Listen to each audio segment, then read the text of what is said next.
هل ممكن تنزل من بيتك تروح تتغدى في سوبر ماركت؟ وركز في كلمه سوبر ماركت دي. معظم السوبر ماركتات الكبار بقى يعملوا مطاعم جوه السوبر ماركت وبيقدم لك انواع مختلفه من الاكل. عشان كده النهارده هنعمل مقارنه احسن فراخ مشويه بين جمله ماركت وهايبر وان وسعودي. انتوا اللي قلتوا لي اعمل المقارنه دي، وانتوا اللي اقترحتوا عليا ان انا اجرب لما عملت فيديو هايبر وان ان انا اجرب الفراخ المشويه بتاعتي. عشان كده قلت لازم اعمل مقارنه ونشوف احسن فراخ مشويه، لان في اسعار متفاوته جامد جدا. فيلا بينا نبدا من الارخص للاغلى. اول واحد معانا جمله ماركت.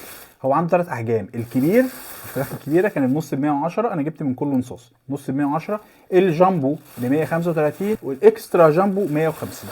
فانت شايف تفاوت الاسعار. عشان كده كان لازم اجيب الميزان ولازم نوزن، لان نشوف ما وارد يجيب لك عصافير، لان انا ام 110 دي عصفوره يعني.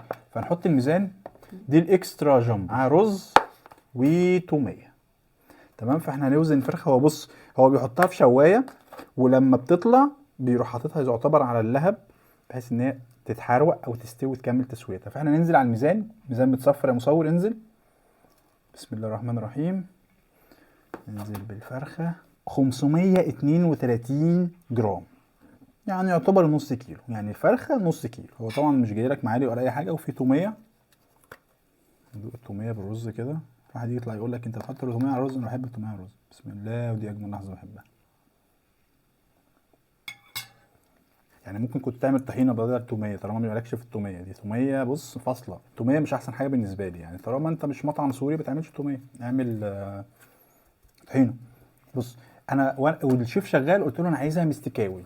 اللي يعرف يعني ايه مستكاوي في كارير الكبابجيه والكلام ده يكتب لي في الكومنت.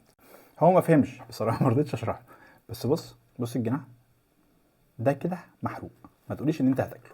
ده كده جناح محروق، يعني ده هيترمي، ده متفح. تمام. هي الفراخ يمكن كبيره بس ما تقرصش عليها الدرجه. فتعالى نفتح الصدر. قرب يا مساوي كده. حلو. تسويه لذيذه. ندوق بقى كده. تسويه حلو. بسم الله ونخش.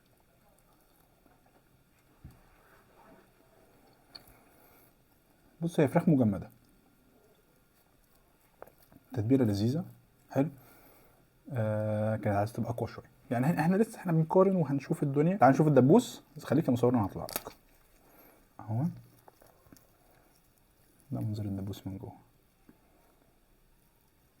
عظمه مقطومه طبعا.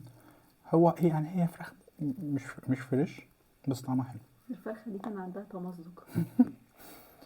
بسم الله. حلو.